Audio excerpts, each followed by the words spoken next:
तो स्वागत है मेरे नन्हे मुन्ने बाल गोपालों का। और क्लास 9 में जो पहला चैप्टर आपका है वो है महाकवि रैदास का, यानी जिन्हें हम रविदास के भी नाम से जानते हैं। तो जो कविवर रैदास हैं वो अब बन चुका है पहला चैप्टर।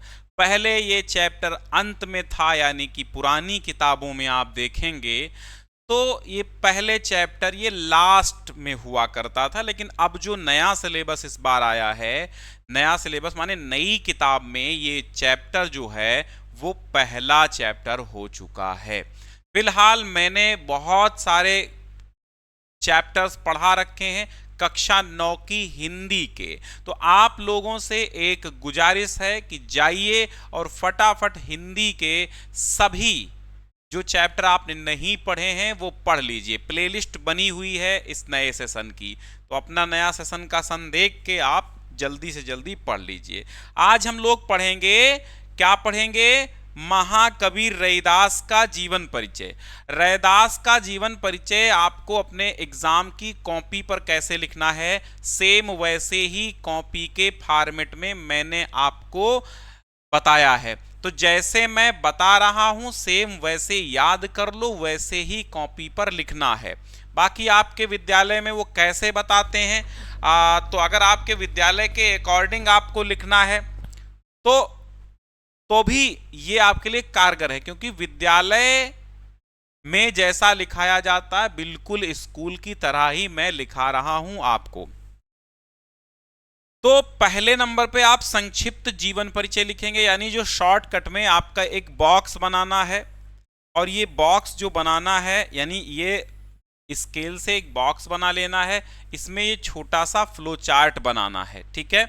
और इसमें आपको जन्म, जन्म स्थान, माता पिता, निधन वगैरह ये चीजें लिखी जाती हैं, ठीक है। तो यहां पर हम बात करते हैं, क्या बात करते हैं, सबसे पहले जन्म कब हुआ था? तो भैया सन 1388 ईस्वी में। कब हुआ था? 1388 में हुआ था। कहां हुआ था? तो बनारस, यानी जिसे आप वाराणसी कहते हैं, यहां पर जन्म हुआ था रैदास का। तो रैदास का जन्म कब हुआ था? 1388 ईस्वी। जन्म स्थान बनारस यानी कि वाराणसी। निधन कहाँ हुआ था, यानी कि जो मृत्यु है वो 1518 ईस्वी में हुई थी।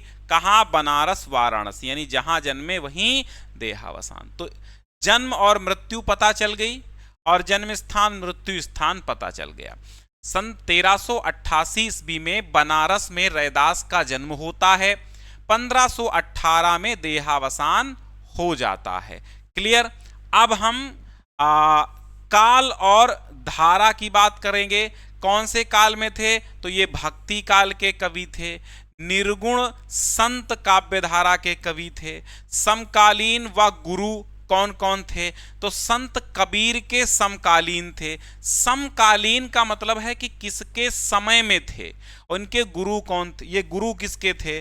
तो समकालीन किसके थे, ये शॉर्टकट में आपको याद हो जाएगा, ठीक है। समकालीन किसके थे? तो लिखना कबीर के ये समकालीन थे। गुरु कौन थे इनके, मतलब गुरु किसके थे? तो मीराबाई के ये गुरु थे। किसके गुरु थे?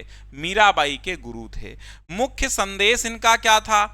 ठीक है, मुख्य संदेश था समानता, मानवता, प्रेम, विनम्रता, जाति पात और छुआछूत का विरोध करना। प्रमुख कृतियां कौन सी थीं? अनेक पदों की रचना, लगभग 40 पद गुरु ग्रंथ साहब में संकलित हैं इनके। तो कृतियां इनकी कोई विशेष नहीं थी। रैदास के पद नाम से गुरु ग्रंथ साहब में इनकी जो छंद हैं वो मिलते हैं। भाषा शैली की अगर बात करें तो भाषा सरल ब्रज भाषा है, सरल सहज ब्रज भाषा है, उपदेशात्मक और भावपूर्ण शैली है। तो ये फ्लो चार्ट आप बना देना। और इससे आपको इतना याद करने के बाद, ये समझ लो एक छोटी सी ट्रिक है जीवन परिचय याद करने की। तो इतना याद करने के बाद भी आपको पूरा का पूरा जीवन परिचय आप लिख पाएंगे। एक बार स्क्रीनशॉट ले लीजिए, मैं हट जाता हूं, कॉपी पर नोट कर लीजिए, ठीक है।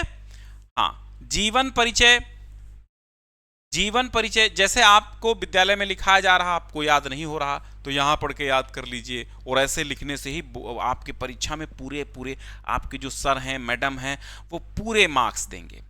तो रैदास भक्ति काल के प्रसिद्ध निर्गुण संत कवि थे। अब जीवन परिचय हेडिंग डालने के बाद क्या लिखेंगे? रैदास भक्ति काल के प्रसिद्ध निर्गुण संत कवि थे। उनका जन्म 1388 ईस्वी में तथा निधन 1518 ईस्वी में बनारस में यानी वाराणसी में माना जाता है। उनके माता पिता और शिक्षा दीक्षा के संबंध में अधिक जानकारी उपलब्ध नहीं है। वे संत कबीर के समकालीन तथा कृष्ण भक्त मीराबाई के गुरु माने जाते हैं। और यही बात तो मैंने उधर बताई शॉर्टकट में, ठीक है। रैदास ने जाति पाति छुआछूत और सामाजिक भेदभाव का विरोध करते हुए समानता, मानवता, प्रेम, विनम्रता तथा ईश्वर भक्ति का संदेश दिया है। भारतीय संत परंपरा में उनका महत्वपूर्ण स्थान है। बस इतना सा जीवन परिचय लिख देंगे। अब आगे चलेंगे और कृतियां। तो कृतियां क्या लिखेंगे? कृतियां ऐसे लिखेंगे कि रैदास ने अनेक पदों की रचना की। इसका भी स्क्रीनशॉट ले लो दूसरे पेज का, ठीक है। चलो एक कॉपी पर नोट कर लेना ताकि परीक्षा के टाइम याद करते वक्त याद करने में बड़ा ही सहज महसूस करेंगे। कृतियां हेडिंग डालना। रैदास ने अनेक पदों की रचना की है। उनके लगभग 40 पद, कितने पद? 40 पद कहाँ हैं? गुरु ग्रंथ साहब में संकलित हैं। उनकी रचनाओं में भक्ति, मानवता, समता, प्रेम, विनम्रता तथा सामाजिक कुरीतियों का विरोध प्रमुख विषय हैं। ये कृतियां लिख देना। अब चाहे आप इतना ही लिखना, इतने तक ही लिख देना, ठीक है। भाषा शैली लिखना। तो भाषा क्या लिखना? रैदास की भाषा सरल, सहज, प्रवाहपूर्ण और प्रभावशाली ब्रज भाषा है, जिसमें अवधी, राजस्थानी, खड़ी बोली तथा अरबी फारसी के शब्दों का भी प्रयोग मिलता है। उनकी शैली उपदेशात्मक, भावपूर्ण, आडंबरहीन तथा लोक जीवन से जुड़ी हुई शैली है। तो आप तो ये जानते हैं कि रैदास ने लिखा क्या है। रैदास की कविता आपके जो सिलेबस में वो है, कौन सी है? प्रभु जी तुम चंदन हम पानी, प्रभु जी तुम चंदन हम पानी। तो वो भी हम पढ़ाएंगे अगली क्लास में। तो इस क्लास में आपका जीवन परिचय पूरा का पूरा हो गया है। कैसे लिखना है, कौन कौन सी हेडिंग्स होंगी, तो आप चाहें तो ये जो हमने पहला दिया है, ये जो पहला पेज है, ये शॉर्ट ट्रिक है और संक्षिप्त परिचय है, यानी इसको भी आप एग्जाम में लिख सकते हो। अगर ना चाहो तो केवल इतना लिख सकते हो, जीवन परिचय हेडिंग डालो, कृतियां डालो और भाषा शैली। ये 3 हेडिंग आपको बहुत जरूरी है डालना कक्षा 9 की हिंदी में। जीवन परिचय, फिर कृतियां यानी कि रचनाएं, फिर भाषा शैली। तो भाषा शैली में थोड़ा सा याद करना, भाषा कैसी है? भाषा सरल, सहज, प्रवाहपूर्ण, प्रभावशाली ब्रज है, ठीक है, जिसमें अवधी, राजस्थानी, खड़ी बोली भाषा और अरबी फारसी के भी शब्द मिलते हैं। शैली कैसी है? उपदेशात्मक, भावपूर्ण, आडंबरहीन, लोक जीवन से संबंधित शैली है। बस हो गया, ठीक है। तो अब ये जीवन परिचय तो हो गया। आपकी जो हिंदी की क्लास है वो शाम 5 से 6 के बीच में हमेशा होगी। कब होगी? 5 से 6 के बीच में।